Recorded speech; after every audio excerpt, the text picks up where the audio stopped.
deve conhecer muita gente velha que é saudável. Você deve conhecer gente com 90 anos de idade que nunca foi ao médico. Uma coisa não tem nada a ver com a outra. O corpo humano tem uma inteligência tão grande que se você mudar a fisiologia, automaticamente começa um processo de autocura. Isso acontece a todo momento no mundo inteiro. Então, qual é a hora de começar? A hora é agora. É claro que tem gente que está fazendo isso há 30 anos, que bom. Mas se é você que está pensando em entrar nesse processo, a hora é agora. O médico é um estudante até o dia de sua morte. Quando ele deixa de ser estudante, o médico dentro dele começa a morrer. Mas isso não é só para o médico. Eu acho que isso aí, qualquer pessoa, quando nós paramos de aprender, nós começamos a morrer. Eu sempre digo para as pessoas o seguinte: você começa a morrer quando as suas recordações começam a ficar mais fortes que as suas aspirações. Quando você começa a conjugar o verbo no passado, eu fui, eu fiz, eu era. Se você observar uma pessoa que está no processo de morrendo aos poucos, você vai ver que ela conjuga o verbo no passado. Então a primeira coisa que nós temos que começar a fazer, independente da idade, é começar a conjugar o verbo no futuro. Você tem que concentrar no futuro. Sabe por quê? Porque é lá que você vai viver o resto da sua vida. O passado já passou, tem nada que você possa fazer. Então o que eu quero ter primeiro aqui começar, eu quero começar com você um processo onde não existe construção sem destruição. Pablo Picasso, o grande Picasso, ele falou essa frase extremamente sábia. Acompanha aqui comigo. Você vai construir uma casa. O que você faz? Você faz um buraco no chão para colocar o alicerce. Ou seja, você já furou o solo. Você precisa de brita. Você vai ter que dinamitar uma pedreira para trazer a brita. Você não vai fazer isso pessoalmente. Você vai terceirizar. Alguém vai lá, dinamita a pedreira e alguém vende a brita para você. Você vai precisar cortar árvores para fazer tábuas, para fazer o alicerce. Você não faz isso fisicamente. Você compra a tábua. Mas, sendo você direto ou indiretamente, você fez um buraco no chão, você derrubou árvore, você dinamitou pedreira e você ainda nem começou o processo de construção. Por que eu estou discutindo isso com você? Porque nós aqui vamos construir um novo paradigma. Para você explorar novos mares, você tem que perder de vista a costa. Se você quiser se mantendo olhando para a praia, não tem jeito de você explorar novos oceanos. Então, na exploração de novos oceanos, na área de saúde que nós vamos fazer aqui, você tem que, antes de mais nada, romper paradigmas antigos. O modo como os dados são apresentados tem um efeito no nosso raciocínio e isso influencia nas nossas decisões. Então, você quer ver? Vamos raciocinar junto. Olha só, eu vou te apresentar um dado aqui com esse próximo slide. Em 1900, 75% das pessoas trabalhavam ao ar livre. Em 2010, 10% das pessoas trabalhavam ao ar livre. Ou seja, a maioria deixou de trabalhar ao ar livre. Você hoje trabalha no escritório. Então, essa informação é fundamental para você. Entre 1900 e 2010. Agora vamos ver no próximo slide. No próximo slide eu digo para você que em 1900, quando 75% trabalhavam ao ar livre, havia uma ausência de câncer de pele.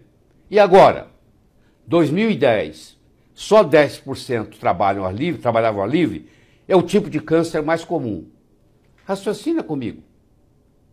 Você acha que o Sol, e a próximo slide que eu vou te perguntar, será que o Sol é responsável pelo aumento da incidência de câncer de pele? Ou há algo mais ocorrendo? Se de 1900 para 2010 era 75% trabalhando ao ar livre e agora era só 10%, ou seja, a pessoa não toma sol mais e começa a aparecer mais câncer de pele, Você agora tem um dado para raciocinar comigo e começar a questionar o seguinte: será que não tem algo mais que está acontecendo aí? E nós estamos culpando o pobre do sol? Pensa comigo. Muito bem. Então vamos em frente. Deixa eu apresentar para você o Dr. Robert Del Montique. O Dr. Del Montique, ele era um naturopata. Ele morava em Hollywood, na Califórnia. Ele era o profissional de saúde de muitos atores e atrizes famosas. Eu tenho um retrato dele aí aos 67 anos de idade, como você está vendo aí no slide. Aos 67 anos de idade, esse indivíduo tomou a seguinte decisão. Ele ia melhorar a sua alimentação, ele ia melhorar a sua atividade física e ele ia passar a usar hormônios chamados bioidênticos. E ele ia fazer uma experiência de 13 anos para ver o que aconteceria no corpo dele. E ele escolheu 44 parâmetros, ou seja, acuidade visual, acuidade auditiva, força muscular, equilíbrio, flexibilidade, resistência, capacidade aeróbica, 44 parâmetros. E quando ele chegou aos 80, que é o próximo slide, ele fez uma avaliação.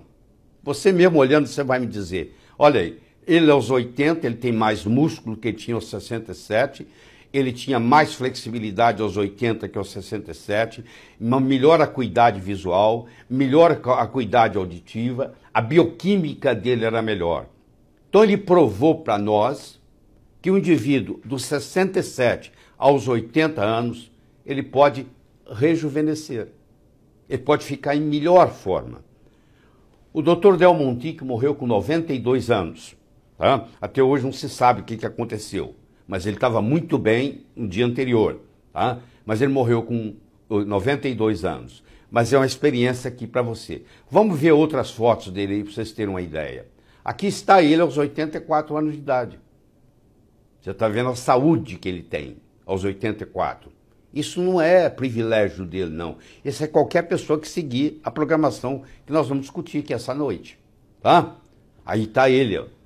Olha a musculatura dele. Tá? Inclusive, olha aí. Ele era uma pessoa extremamente conhecida no mundo de Hollywood, no mundo dos artistas. Então, eu acho que o Dr. Del Montique mostrou para a gente que qualquer momento que você começar, mesmo ele já vindo cuidando até um certo ponto, você pode melhorar. Então, essa é a primeira mensagem que eu tenho para você aqui hoje à noite. Certo? Deixa eu apresentar para você a Violeta Brown. A Violeta Brown era, até bem pouco tempo, até setembro de 2017, ela era a mulher mais velha viva. Ela faleceu em setembro de 2017. Ela viveu 117 anos, 6 meses e 5 dias. Totalmente lúcida. Mostrando para você que isso é possível. Quer dizer, isso não é um conto de fada. Isso existe. No próximo slide eu vou mostrar para você a mulher que mais viveu até hoje documentado. É a francesa Jeanne-Louise Calment. Ela nasceu em 1875, morreu em 1997. Ela viveu registrado, com certidão de nascimento, tudo certinho, 122 anos e 164 dias. E todo mundo perguntava para ela, Jean-Louise, qual é o seu segredo? É a pergunta que uma pessoa com mais de 120 anos recebe. E ela era categórica, sempre com a mesma resposta. A resposta que ela dizia era a seguinte: primeiro, que era o vinho do Porto, que ela tomava um cálice todo dia. Um cálice, tá? Não é uma garrafa, não. É um cálice. E ela só tomava o vinho do Porto. Segundo, o senso de humor. Ela estava sempre sorrindo, sempre brincando. E terceiro, ela tomava 2 a 3 colheres de azeite de oliva de excelente qualidade. Então você vai ver que isso aqui, essa história vai se reproduzir. Quando nós começarmos a estudar daqui a pouco as chamadas zonas azuis, que são principalmente 5 zonas, uma no Japão, uma em Costa Rica, uma na Sardenha, uma na Califórnia e assim por diante, nós vamos mostrar essas pessoas que vivem 100, 110, 115 anos, com saúde. Porque não adianta você viver muito e estar ligado a um respirador, e estar tomando remédio, e estar em coma. Não é isso que nós estamos discutindo aqui. Nós estamos discutindo você viver mais e viver melhor. Agora, não vai aparecer nenhuma pílula no mercado, pelo menos por enquanto, que vai resolver esse problema. Você vai ter que tomar uma decisão. E não é uma coisa, é uma coisa simples, mas não é uma coisa fácil, porque você vai ter que ter uma certa disciplina. Mas é melhor do que ir para um CTI de um hospital, inclusive do ponto de vista financeiro. Então nós vamos mostrar no próximo slide para você quais são as características dos centenários, pessoas com mais de 100 anos. O que caracteriza eles bioquimicamente? Todos eles, sem exceção, têm uma insulina de jejum abaixo de 5. Esse é o número mágico. Você pode pedir ao seu médico para poder medir a sua insulina depois de 8 horas de jejum, não é depois de 12 horas, depois de 8 horas de jejum, medir a sua insulina no sangue e você, se você estiver abaixo de 5, a sua chance de passar dos 100 anos é muito grande. Mas não é só isso não, é um trio. O próximo mostra que você tem que ter os seus triglicérides baixos. E terceiro e último desse trio é ter o HDL elevado. Então, as pessoas com mais de 100 anos, elas têm uma característica, um denominador comum. Elas têm a insulina baixa, e isso você consegue diminuindo a sua ingesta de carboidratos. Elas têm triglicérides baixo, isso você consegue também diminuindo a ingesta de carboidratos. E elas têm um HDL alto, e isso você consegue principalmente pela sua atividade física. E talvez um cálice do vinho do Porto, que também aumenta o HDL. Então, se você está buscando como é que você consegue isso, você tem que, esses 3 parâmetros têm que estar presentes.